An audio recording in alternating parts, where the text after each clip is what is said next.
It's hard to accept yourself. I get that. I struggle with it every day.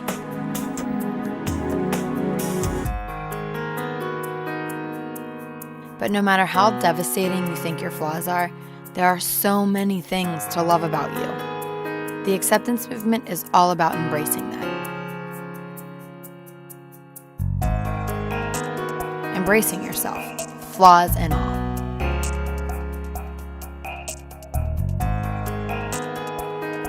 Listen Lucy and the acceptance movement are my ways of spreading the message of self-love and less judgment to everyone I can. I want to help people see that they are not alone. We're spreading the acceptance movement to people around America to encourage them to work on accepting and loving themselves and to create a less judgmental world. My very first speaking tour takes us to Washington, D.C., Cleveland, Ohio, and my hometown, Pittsburgh.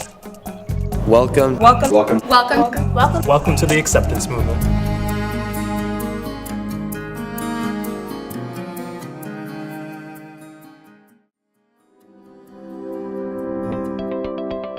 Our last stop, Pittsburgh, was a very special and emotional one for me. It's where I grew up, and as a high schooler, it's where I experienced bullying firsthand and began battling my anxiety. Pittsburgh was going to be busy. We had 3 schools to visit. First up were 2 high schools, North Hills and Wilmington. When I was in high school, the issues that are so talked about and kind of like drilled into your mind, bullying. Do you guys talk about bullying ever? Yeah, bullying, mental illness, things like that. We didn't really talk about them then. It wasn't an issue. It wasn't on the news. Bullying wasn't even talked about on the news, and it's something that unfortunately, I experienced at North Hills. People that I know experienced at North Hills, and it's so important to have an outlet to talk about that. You think you're not good enough, but you think others are good enough, so you put yourself below others. I think accepting others can be hard, but accepting yourself is a lot harder because of today's society with everything on social media. It's very hard for people to look at the people that have perfect bodies or perfect smiles and then look at themselves and they think badly about themselves.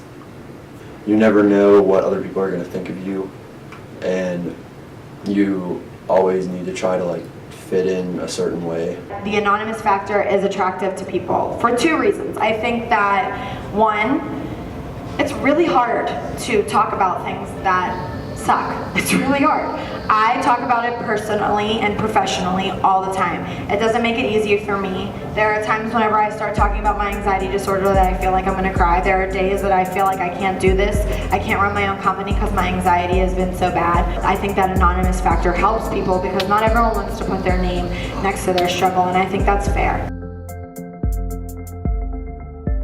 Sometimes you want to just say how you're feeling without someone telling you a solution.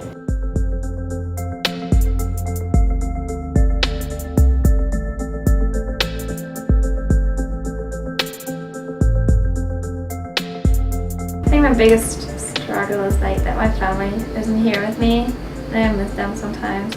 My parents got divorced. The issue I'm currently battling is having a friend with cancer. I'm struggling with depression and anxiety and OCD and stuff like that.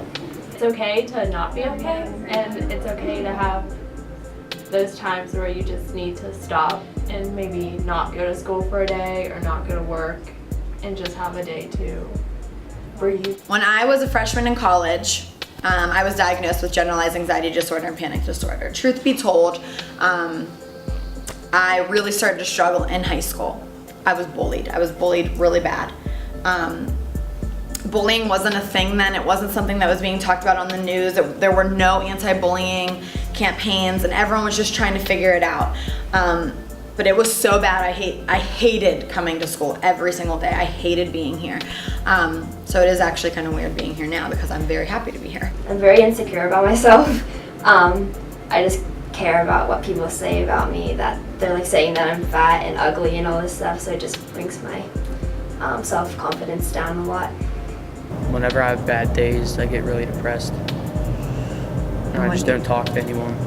I was diagnosed with generalized anxiety 2 years ago, so that's something that I face every single day with people judging who you are going to school and getting tough looks about what you're wearing or what you might say. So I've been doing with that for around 2 years now. The acceptance movement finished off with another unexpected event. Our last school told us that we wouldn't be allowed to film the presentation. While we had experienced this in some form earlier in the month, not being able to film the finale was a huge blow to our project. It has been an eye-opening experience to discuss and feel the tension and nervousness around the topic of mental health. It has proven to me just how important this project is. I have never had such a powerful response and so much outreach as I had with these schools. My inbox flooded with emails of their struggles and their messages of support. Taking Listen Lucy on the road for this documentary was one of the most challenging but also rewarding experiences I've ever had. I've learned that because there's more societal pressure than ever to appear perfect and know who you are, it makes accepting yourself a greater challenge than I ever knew. We're all constantly evolving. You would think that in today's world that being kind and accepting of each other, regardless of what we look like, believe in, or where we come from, would be a simple idea. But it's proving to be way harder for many reasons. I think acceptance is being diverse in your life. Try not to be comfortable with just your friend group. You want to be surrounded by all kinds of different people who may not be like you. I just think it's a really good thing. I intend to make this world a less judgmental, more accepting place. Join the acceptance movement.